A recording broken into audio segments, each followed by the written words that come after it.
안녕하세요. 올해 연세가 60을 넘으셨다면 아마 평생을 정말 치열하게 살아오셨을 겁니다. 새벽 별 보며 출근하고 자식들 뒷바라지에 내 한몸 돌볼 틈도 없이 그저 해야 할 일들을 묵묵히 해내며 여기까지 오셨겠죠. 우리 때는 다 그랬어 라는 말 한마디에 모든 서러움을 담고 허리띠 졸라매며 가족을 위해 또 다른 누군가를 위해 헌신하셨을 겁니다. 그리고 이제 인생의 다음 장으로 들어서는 지금. 어떤 분은 이 시간을 은퇴라 부르고 어떤 분은 제2의 인생 혹은 진정한 나를 찾는 시간이라고 부릅니다. 이름이 무엇이든 이 시기에는 아주 강력한 변화가 시작됩니다. 바로 더 많이를 쫓던 인생에서 더 나은 것을 선택하는 삶으로 전환되는 것이죠. 하지만 여기서 대부분의 사람들이 잘 이야기하지 않는 비밀 하나를 말씀드리려 합니다. 때로는 더 잘 사는 것이 무언가를 더하는 게 아니라 오히려 내려놓는 것을 의미한다는 사실입니다. 내 인생이라는 접시에 음식을 더 담는 것이 아니라 이제는 내게 맞지 않는 음식들을 과감히 덜어내는 지혜가 필요한 때인 거죠. 오늘 이 영상에서는 60세 이후 우리가 가볍게 비워내야 할 9가지에 대해 이야기해 보려 합니다. 이건 선생님께서 무언가를 잘못 살아오셨다는 뜻이 결코 아닙니다. 오히려 그 반대입니다. 이제는 더 큰 기쁨과 평화 그리고 진정한 자유를 누릴 자격이 충분하시기에 드리는 제안입니다. 이 이야기들은 제가 지난 10년간 바로 선생님과 같은 인생의 선배님들, 60대, 70대, 80대 어르신들과 무릎을 맞대고 앉아 그분들의 삶을 통해 배운 살아있는 지혜입니다. 특히 마지막 9번째 이야기는 아마 내일 아침 눈을 뜨는 방식을 완전히 바꿔놓을지도 모릅니다. 그러니 끝까지 저와 함께 해주시길 바랍니다. 자, 이제 시작하겠습니다. 첫 번째 이야기. 혹시나 하는 두려움 때문에 돈을 모으는 일을 멈추세요. 60세 이후 가장 먼저 내려놓아야 할 것, 바로 두려움 때문에 돈을 모으는 습관입니다. 아니, 이 사람 무슨 소리를 하는 거야? 평생을 아끼고 모으라고 배워왔는데 아마 이렇게 생각하실 수도 있습니다. 물론입니다. 티끌 모아 태산이라는 말처럼 우리는 굳은 날을 대비하고 노후를 준비하고 혹시 모를 일에 대비하기 위해 저축하는 것이 몸에 밴 세대입니다. 그리고 그 습관은 분명 선생님의 삶을 든든하게 지탱해준 훌륭한 무기였을 겁니다. 하지만 한번 생각해보세요. 그렇도록 대비하던 나중이 바로 지금이 되었다면 어떨까요? 평생을 준비한 미래가 바로 오늘이라면요? 금융자산도 충분하고 빚도 없고 살 집도 있는데 여전히 통장 잔고가 줄어들까봐 1,000원짜리 한 장 쓰는 것에도 손을 벌벌 떠는 분들을 저는 너무나 많이 만나봤습니다. 제가 아는 한 사장님은 평생 사업을 일궈 강남에 번듯한 아파트도 있고 은퇴자금도 20억이 넘었습니다. 자식들도 다 출가해서 잘 살고 있었죠. 그런데 사모님께서 여보, 우리 이제 고생 그만하고 크루즈 여행 한번 가봅시다. 혹은 손주들하고 캠핑카 빌려서 전국 일주라도 해볼까요? 라고 제안할 때마다 얼굴이 굳어지셨습니다. 그리고 늘 이렇게 말씀하셨죠. 여보, 혹시 알아? 애들한테 무슨 일이 생길지 우리가 갑자기 아프기라도 하면 어떡해? 이 돈은 절대 쓰면 안 돼. 저는 그분께 조심스럽게 여쭤봤습니다. 사장님, 혹시 그 돈 한번 제대로 써보지도 못하고 눈 감으시면 어떡하실 건가요? 우리가 예상하는 나중이 전혀 다른 모습으로 온다면요? 그 질문은 오랫동안 그분의 마음속에 그리고 어쩌면 지금 이 이야기를 듣고 계신 선생님의 마음속에도 맴돌지 모릅니다. 돈을 모으는 것은 중요합니다. 하지만 어느 시점에서는 내가 평생 일궈온 삶의 결과를 믿어주어야 합니다. 그리고 그 열매를 즐길 수 있도록 스스로에게 허락해야 합니다. 흥청망청 쓰라는 말이 아닙니다. 죄책감 없이 나를 위해, 내 사람들을 위해 쓰라는 의미입니다. 선생님께서 모아오신 돈은 단순히 비상금을 넘어 살아있는 시간을 위한 것입니다. 관계를 위한 것이고 기쁨을 위한 것이며 추억을 위한 것입니다. 그러니 오늘부터 질문을 바꿔보세요. 돈이 다 떨어지면 어떡하지?가 아니라 아직 건강할 때 무엇에 돈을 쓰는 것이 가장 가치 있을까라고 말입니다. 선생님의 시간은 언젠가가 아니라 바로 지금입니다. 두 번째 이야기. 내 마음을 설레게 하지 않는 것들에 돈 쓰는 일을 멈추세요. 자, 이제 돈을 쓰기로 허락하셨다면 두 번째로 내려놓아야 할 것이 있습니다. 바로 내게 기쁨을 주지 않는 것들에 돈 쓰는 습관입니다. 우리는 너무나 자주 습관처럼 혹은 체면 때문에 또는 어쩔 수 없다는 의무감에 지갑을 엽니다. 남들 다 하니까 이 정도는 해줘야지 하는 마음에 혹은 마음속의 허전함을 채우기 위해 불필요한 것들을 사들이죠. 하지만 잠시 멈춰서 곰곰이 생각해 보세요. 지난 1년간 내가 쓴 돈 중에서 정말로 나를 행복하게 만들었던 지출은 얼마나 되나요? 얼마 전 만난 70대 초반의 한 어머님은 예전에는 백화점 세일 기간만 되면 입지도 않을 옷을 수십만 원어치 사고 마음에 내키지 않는 경조사비와 선물값으로 1년에 수백만 원을 썼다고 합니다. 하지만 정작 그분이 가장 행복했던 기억으로 꼽은 것은 60만 원을 들여 비행기표를 끊고 멀리 사는 여동생의 생일에 깜짝 방문했던 그 주말이었습니다. 자매는 밤새도록 옛날 이야기를 하며 웃고 울었고 그 주말의 추억은 지난 몇 년간의 쇼핑을 합친 것보다 훨씬 더 소중했다고 말씀하셨습니다. 이것이 바로 소비와 가치 있는 지출의 차이입니다. 60세 이후 선생님의 돈은 가장 가치 있는 곳에 쓰여야 합니다.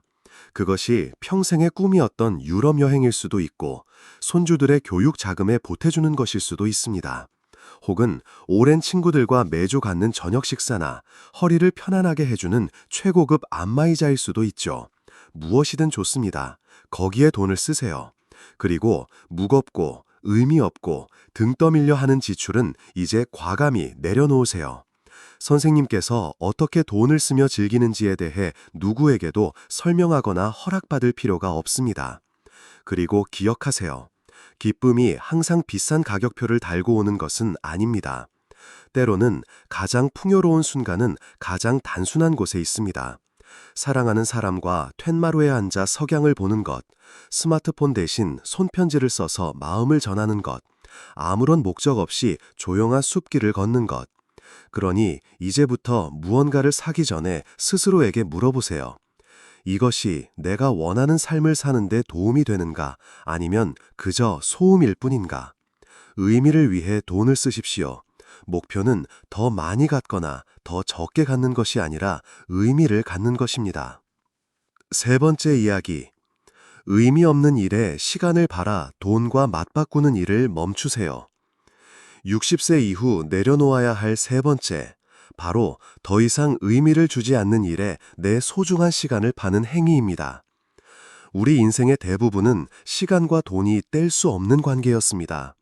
월급을 받기 위해 일했고 출근 도장을 찍고 정해진 시간을 채움으로써 생계를 유지했습니다. 때로는 그 일이 지겹고 힘들어도 가족을 위해 내 삶을 위해 참고 견뎌야만 했습니다. 그것은 분명 필요하고 숭고한 과정이었습니다. 하지만 이제 인생의 계절이 바뀌었습니다. 그리고 이 새로운 계절에서 선생님의 가장 귀한 자산은 돈이 아니라 바로 시간입니다. 솔직하게 스스로에게 물어보세요. 나는 아직도 이 일을 사랑해서 하는 건가? 아니면 그만두는 것이 두려워서 억지로 하고 있는가? 이 일이 내게 삶의 목적을 주는가? 아니면 그저 바쁘게 보이는 껍데기에 불과한가? 저는 60세가 되었다고 무조건 은퇴해야 한다고 말하는 것이 아닙니다. 만약 지금 하시는 일이 여전히 즐겁고 삶의 활력과 규칙 그리고 좋은 관계를 제공한다면 계속하십시오. 하지만 습관이나 두려움이 아니라 선택에 의해서 말입니다. 30년 넘게 고등학교에서 교편을 잡으셨던 한 선생님이 계셨습니다. 60이 넘자 주변에서 계속 물었죠. 이제 은퇴 안 하십니까? 그분의 대답은 늘 간단했습니다. 아이들 가르치는 일이 지겨워지면 그때 그만둘 겁니다. 그리고 66세가 되던 어느 날 아침 잠에서 깬 그는 이제 때가 왔구나 하고 느꼈다고 합니다. 그리고 아무런 후회 없이 평화로운 마음으로 교단을 떠났습니다. 제가 선생님께 바라는 모습이 바로 이런 것입니다. 하지만 저는 그 반대의 경우도 너무나 많이 봅니다. 직장인 김부장이라는 명함이 없으면 내가 누구인지 모를까다. 즐겁지도 않은 일을 그만두지 못하는 분들, 느리게 사는 법을 배우지 못해 멈추는 것을 두려워하는 분들. 진실은 이것입니다. 돈은 다시 벌 수 있지만 시간은 절대로 다시 벌 수 없습니다.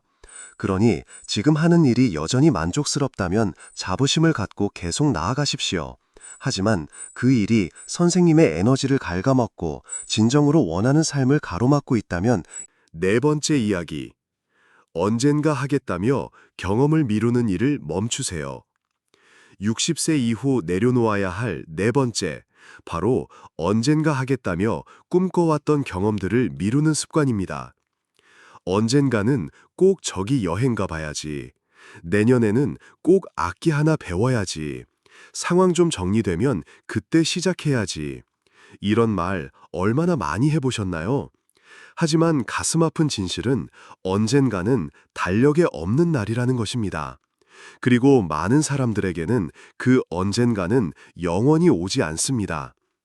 제가 상담했던 한 부부는 낡은 캠핑카를 타고 전국을 일주하는 꿈을 오랫동안 꾸었습니다. 돈도 있었고 시간도 충분했지만 해마다 내년 여름에는 꼭 가자고 말하며 미루기만 했습니다. 그러던 어느 겨울 남편의 건강에 적신호가 켜졌습니다. 생명이 위험할 정도는 아니었지만 두 사람의 삶을 잠시 멈추고 돌아보게 만들기에는 충분했죠. 그 순간 부부는 깨달았습니다.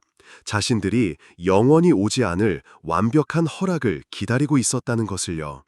그들은 바로 짐을 쌌고 길을 떠났습니다.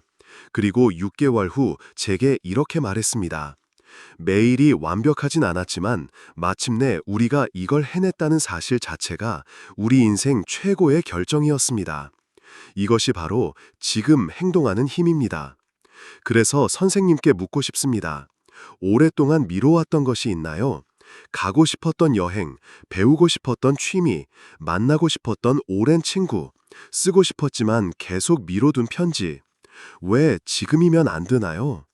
우리는 종종 일, 습관, 심지어 계획 그 자체를 핑계로 삼습니다. 그 기다림의 이면에는 사실 두려움이 있습니다. 변화에 대한 두려움, 새로운 것을 시작하는 것에 대한 두려움, 그리고 마침내 나 자신을 최우선으로 두는 것에 대한 두려움이죠. 하지만 올해는 그 기다림을 내려놓으면 어떨까요?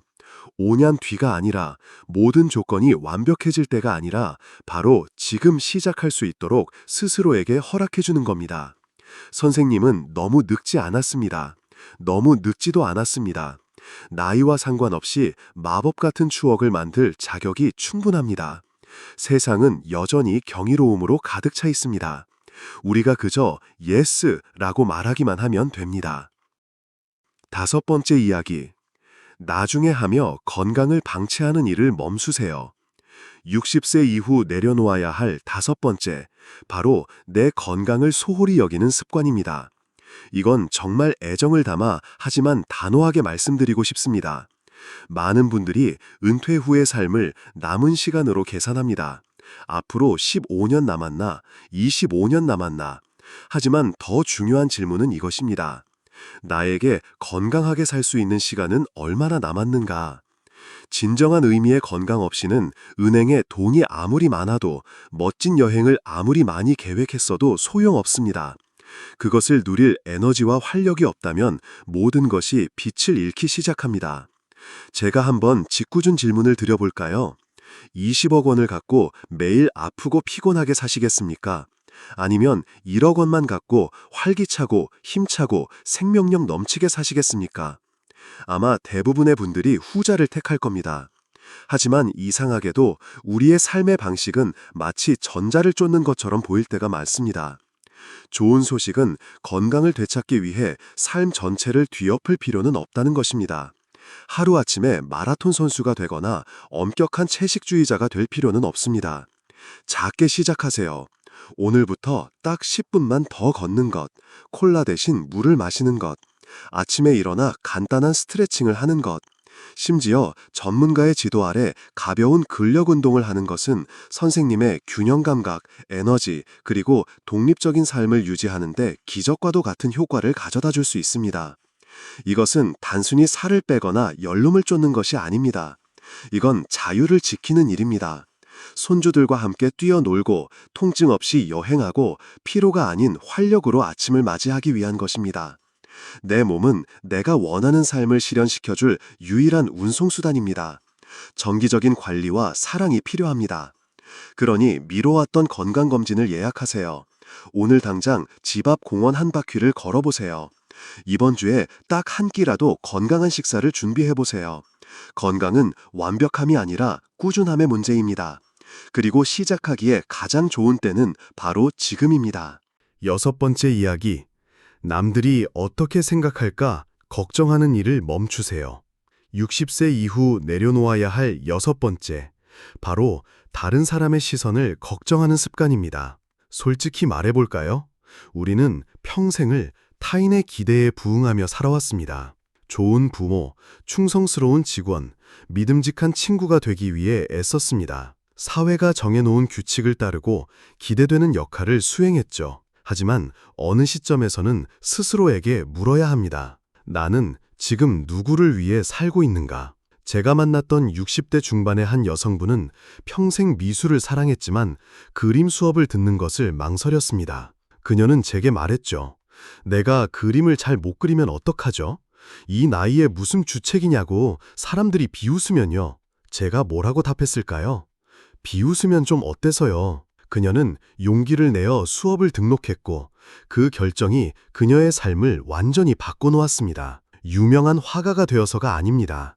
마침내 자기 자신을 위해 아무런 변명이나 설명 없이 무언가를 할 수 있도록 스스로에게 허락했기 때문입니다. 선생님께서 꼭 기억하셨으면 하는 강력한 진실이 있습니다. 나이가 들수록 우리는 주변의 소음으로부터 자유로워질 권리를 얻는다는 것입니다. 화려한 색깔의 옷을 입고 싶으신가요? 입으세요. 혼자 여행을 떠나고 싶으신가요? 떠나세요. 나를 지치게만 하는 가족 모임에 아니오라고 말하고 싶으신가요? 그럴 권리가 있습니다. 이것은 이기적이거나 무례한 것이 아닙니다. 나중에 후회하지 않기 위해 진정한 나로 살아가는 것입니다. 호스피스 간호사였던 브로니 웨어가 쓴 책에는 죽음을 앞둔 사람들이 가장 많이 하는 후회들이 담겨 있습니다. 그중 1위가 무엇이었는지 아십니까? 다른 사람이 내게 기대하는 삶이 아니라 나 자신에게 진실한 삶을 살 용기가 있었더라면. 이 말을 가슴 깊이 새겨보세요. 다른 사람의 기준에 맞춰 너무 오래 살다 보면 내 인생에서 정작 나는 사라져버립니다. 그러니 오늘 그 무거운 압박감을 내려놓으세요. 남에게 잘 보이려는 욕심을 비우세요. 하고 싶은 말을 하고 사랑하는 일을 하세요. 그리고 온전하고 솔직하고 아름다운 당신의 모습 그대로를 세상에 보여주세요. 이 세상에 나는 오직 한 사람뿐이며 내 인생의 주인공으로 등장하기에 너무 늦은 때란 없습니다. 그런데 이 세상에 정말 늦은 때란 있을까요? 6번째 이야기 들어보고 느끼셨나요? 다음 이야기는 7번째 이야기입니다. 7. 세상에 온갖 어두운 소식만 들여다보는 일을 멈추세요. 60세 이후 내려놓아야 할 7번째, 바로 세상의 부정적인 소식들에만 매몰되는 습관입니다. 이건 오해하시면 안 됩니다. 세상사에 눈과 귀를 닫고 살라는 말이 아닙니다. 세상이 어떻게 돌아가는지 아는 것은 성숙한 시민의 당연한 자세입니다. 하지만 정보를 얻는 것과 감정적으로 잠식당하는 것 사이에는 분명한 차이가 있습니다. 매일 몇 시간씩 어떤 채널을 보던 상관없이 자극적이고 분노에 찬 뉴스만 들여다보고 있다면 세상이 곧 망할 것처럼 느껴지기 시작합니다. 그리고 그 끊임없는 스트레스와 불안, 공포는 우리 몸에 차곡차곡 쌓여 마음을 흐리게 하고 평화를 앗아갑니다. 제가 종종 사람들에게 묻는 질문이 있습니다. 매일 밤 3시간씩 막장 뉴스를 보고 났더니 인생이 훨씬 희망차고 행복해졌어요 라고 말하는 사람을 만나본 적 있으신가요? 저도 없습니다. 하지만 반대로 끊임없는 뉴스 채널에서 한 걸음 물러났더니 정신건강이 훨씬 좋아지고 기분이 나아지고 더 희망적으로 변했다는 분들은 수십 명도 더 만나봤습니다. 우리가 보는 대부분의 뉴스는 정보를 주기 위해 설계된 것이 아니라 우리의 시선을 붙잡아두기 위해 설계되었습니다. 그리고 공포는 시선을 끄는 가장 강력한 갈고리입니다. 그렇다면 질문은 이것입니다. 60세 이후 내 소중한 관심과 에너지를 바로 그곳에 쏟아붓고 싶으신가요? 우리는 깨진 곳에 집중할 수도 있고 여전히 아름다운 곳에 집중할 수도 있습니다. 세상에는 여전히 친절함이 있고 선한 일을 하는 좋은 사람들이 있습니다. 아직도 세상에는 음악과 웃음, 배움과 성장, 그리고 사랑이 존재합니다. 그러니 정보를 얻되 내 마음의 평화를 희생시키지는 마세요. 보는 시간을 제한하고 필요할 땐 TV를 끄세요. 내 두려움이 아닌 지성을 존중해주는 매체를 선택하고 마음이 따뜻해지는 이야기를 찾아보세요. 그리고 스스로에게 물어보세요. 이 뉴스를 보는 것이 내 삶을 개선하는 데 도움이 되었나? 아니면 그저 나를 무력하게 만들 뿐이었나? 선생님께서는 두려움 속에 앉아 있기에는 너무나 귀한 시간을 살아오셨습니다. 평화를 누릴 자격, 기쁨을 누릴 자격, 그리고 내가 통제할 수 있는 일에 에너지를 쓸 자격이 충분하십니다. 8번째 이야기. 재정 계획을 외면하거나 혹은 거기에 집착하는 일을 멈추세요. 6번째 이후 내려놓아야 할 8번째. 바로 나의 재정 계획을 완전히 무시하거나 반대로 그것에 강박적으로 집착하는 양극단의 태도입니다. 한쪽에는 재정 문제를 아예 쳐다보지도 않는 분들이 있습니다. 너무 복잡해, 나중에 생각할래, 혹은 자식들이 알아서 해주겠지 라고 말합니다. 하지만 진실은 문제를 피한다고 해서 문제가 사라지지 않는다는 것입니다. 오히려 어둠 속에서 더 크게 자라날 뿐입니다. 60세 이후에는 내가 가진 돈이 어떻게 운용되고 있는지, 매달 얼마의 생활비가 필요한지, 건강 상태가 변하면 어떻게 대처할지 명확하게 이해하는 것이 그 어느 때보다 중요합니다. 자, 이제 반대편에 있는 분들께 말씀드리고 싶습니다. 바로 돈 문제에만 매달리는 분들입니다. 아마 주변에 꼭 한 분씩은 혹은 바로 내가 그럴지도 모릅니다. 10원 단위까지 분석하고 스마트폰으로 주식 시세를 하루에도 수십 번씩 확인하고 이 여행을 가면 세금 문제가 복잡해지지 않을까? 같은 계산 때문에 즐거움을 미루는 분들 말입니다. 여기에 문제가 있습니다. 선생님께서 평생 돈을 모으고 투자한 이유는 그저 화면 속 숫자를 바라보기 위함이 아니었습니다. 그 돈으로 살기 위해서였습니다. 그러니 전문가와 상담하고 내 자산 상태를 점검하고 기본적인 안전장치가 마련되어 있는지 확인하십시오. 하지만 그러고 나서는 편안하게 놓아주세요. 돈이 선생님의 삶을 통제하는 것이 아니라 당신의 삶을 든든하게 지원하도록 만드세요. 훌륭한 재정 계획은 당신이 예스라고 자신있게 말할 수 있는 용기를 주어야지 두려움 때문에 꼼짝 못하게 만드는 족쇄가 되어서는 안 됩니다. 제가 한 고객에게 이렇게 말씀드리자 그의 관점이 완전히 바뀌었습니다.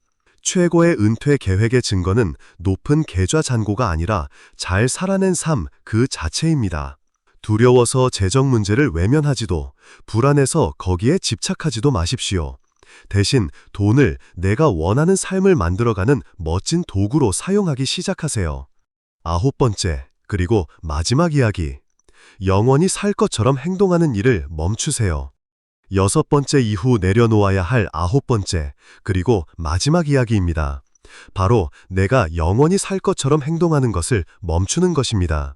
이 말을 드리는 것은 겁을 주려는 것이 아닙니다. 오히려 더 충만하게 살아가도록 당신을 초대하는 것입니다.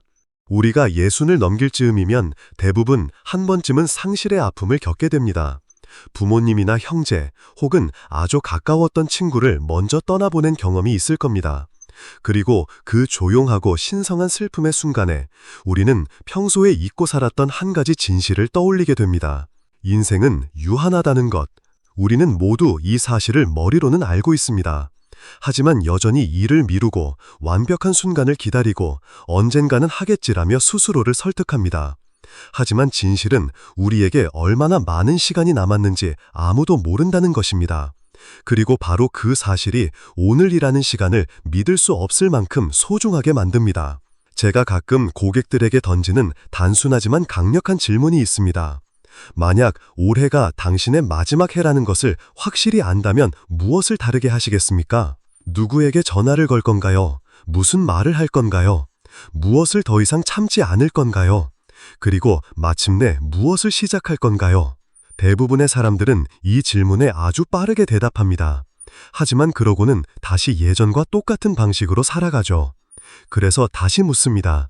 지금 그것을 하는데 무엇이 당신을 가로막고 있나요? 우리는 어떤 진단이나 위기 상황을 기다릴 필요가 없습니다.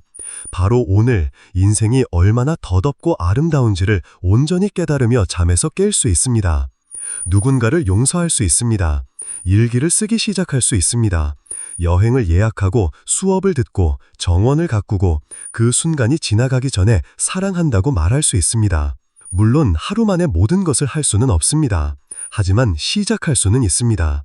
핵심은 죽음을 두려워하며 사는 것이 아니라 삶을 존중하며 사는 것입니다. 우리에게 단 한 번 주어진 이 대체 불가능한 삶을 기리는 것입니다. 선생님은 지금 여기에 계십니다. 숨을 쉬고 계십니다. 당신에게는 오늘이 있습니다. 그것만으로도 기다림을 멈추고 진정으로 살아가기 시작할 충분한 이유가 됩니다. 자, 여기까지가 60세 이후 우리가 내려놓아야 할 9가지였습니다. 무언가를 잘못했기 때문이 아니라 이제는 더 가볍고 더 자유롭고 더 의식적으로 살아갈 권리를 얻으셨기 때문입니다. 내려놓는 것은 포기가 아니라 새로운 것을 위한 공간을 만드는 것입니다. 평화와 기쁨, 그리고 지금 이 순간을 위한 공간, 진정으로 중요한 것들을 담을 공간을 만드는 것이죠. 오늘 우리가 나눈 이야기를 다시 한번 되새겨 볼까요? 두려움 때문에 돈을 모으는 일을 멈추세요. 기쁨 없는 소비를 멈추세요. 시간이 더 소중할 때 시간을 돈과 맞바꾸지 마세요. 가슴 뛰는 경험을 미루지 마세요. 가장 큰 자산인 건강을 방치하지 마세요. 남의 시선을 걱정하지 마세요. 부정적인 소음에서 벗어나세요. 재정적 두려움을 내려놓되 계획을 무시하지는 마세요. 그리고 가장 중요하게 영원히 살 것처럼 행동하는 것을 멈추세요. 진실은 우리에게는 영원이 아니라 지금이 있다는 것입니다. 그리고 그것이 시작하기에 충분합니다. 마지막으로 개인적인 질문 하나를 드리고 싶습니다. 오늘 당장 선생님께서는 무엇을 가장 먼저 내려놓고 싶으신가요? 잠시 생각해 보시고 괜찮으시다면 댓글로 그 답을 나눠주세요. 선생님의 진솔한 이야기가 자신도 모르는 사이에 다른 누군가에게 큰 영감과 용기를 줄 수 있습니다. 그리고 오늘 이 이야기가 선생님의 마음에 울림을 주었다면 이 영상이 꼭 필요할 것 같은 소중한 분에게 공유해 주세요. 친구, 형제, 배우자, 누구든 좋습니다. 저희 채널은 나이 들미 느려지는 것이 아니라 그 어느 때보다 더 충만하게 나 자신으로 살아가는 과정이라고 믿습니다. 오늘 이 자리에 함께해 주셔서 당신의 귀한 시간과 마음, 그리고 실매를 나눠주셔서 진심으로 감사합니다. 그리고 무엇보다 목적과 연결, 기쁨으로 가득한 삶을 살기에 결코 늦지 않았다는 것을 세상에 상기시켜 주셔서 감사합니다. 다음 영상에서 또 뵙겠습니다.